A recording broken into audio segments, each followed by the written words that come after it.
Bonjour, on estime aujourd'hui qu'en France, une succession sur trois se passe plutôt mal entre les différents héritiers, à cause bien souvent, vous le savez, de l'aspect émotionnel. Alors justement, comment gérer au mieux cette partie plus psychologique des successions? Pour y répondre aujourd'hui, notre expert s'appelle Cédric Cabane, il est avocat. Maître, je me tourne vers vous, vous exercez en droit des successions. Première question, pourquoi un certain nombre d'héritages ne se règlent pas rapidement? Alors il faut d'abord savoir que les successions sont réglées par les notaires et que les difficultés sont tranchées par les juges. Cet aller-retour procédural est un premier facteur de ralentissement. À cela peuvent s'ajouter des relations conflictuelles entre les membres de la famille qui relèvent de la psychologie et de la sphère intime.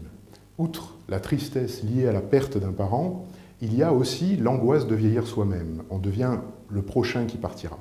Et en même temps que naît cette angoisse face à la mort, l'héritier est considéré, peut-être pour la dernière fois, comme l'enfant de quelqu'un. Tant que la succession n'est pas réglée, l'héritier peut être en quelque sorte infantilisé par ces deux phénomènes. J'ajoute que parfois, le conflit de succession peut être la dernière relation que les frères et sœurs vont pouvoir vivre entre eux. Certains aimeraient que ça dure et, en quelque sorte, vivre une nouvelle enfance, cette fois-ci sous l'arbitrage du tribunal.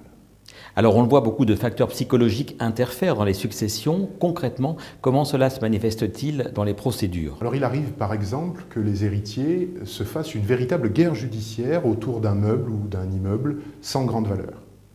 Dans une famille, les enfants sont toujours des concurrents en amour vis-à-vis des parents. Et le souvenir que ces enfants, devenus adultes, gardent de cette période peut être totalement déformé par l'écoulement du temps. C'est ce souvenir, plus ou moins fidèle à la réalité, d'avoir été moins aimé ou moins aidé que l'un ou l'autre de ses frères et sœurs, qui provoque cette guerre sans enjeu. De façon tout à fait inconsciente, l'héritier peut avoir le sentiment que posséder tel objet ou tel immeuble, c'est posséder le souvenir ou l'amour de ses parents. Et face à ces aspects purement émotionnels, quelles sont les principales erreurs à éviter vis-à-vis de la justice et vis-à-vis de la famille? N'essayez pas d'obtenir d'un tribunal qu'il juge le passé et le passif d'une relation affective. Souvent, les héritiers en conflit cherchent l'arbitrage d'un tribunal et la reconnaissance d'une injustice ressentie mais émotionnelle et ancienne. Or, il est impossible pour un tribunal qui doit statuer en droit de prendre position sur ce plan affectif, sauf si cette injustice peut avoir des conséquences financières identifiables juridiquement. Vis-à-vis de la famille, n'essayez pas non plus de convaincre vos frères et sœurs qu'ils ont mal agi à votre endroit. C'est peut-être vrai, mais ils ne le reconnaîtront jamais. Et d'abord parce que chacun s'arrange avec sa propre réalité et qu'ils ont eux-mêmes eu le temps de se convaincre du contraire. Et quels conseils donneriez-vous à celles ou ceux qui nous regardent? Premier conseil, vous devez, et c'est ce qui est difficile, aborder la succession sous l'angle exclusivement patrimonial et stratégique. Ça ne veut pas dire que l'affectif, voire le ressentiment, n'existe pas.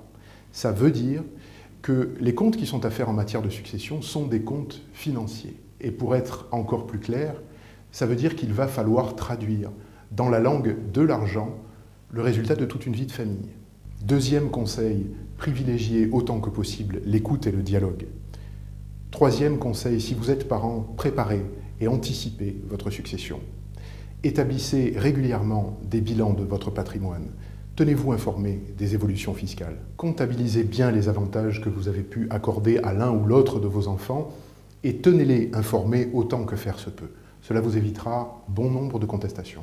J'ai reçu récemment une dame qui, écœurée des agissements de ses frères, préférait renoncer à la succession de ses parents plutôt que d'avoir d'autres contacts avec eux. Nous avons raisonné sur ses droits successoraux, mis entre parenthèses les réticences qu'elle pouvait avoir à évoquer son enfance et sa vie de famille, puis nous avons négocié et sommes parvenus au règlement amiable de cette succession sans procès interminable. En définitive, la sagesse invite à se préoccuper de ces questions avant que la mort ne fige définitivement toute possibilité de faire mieux.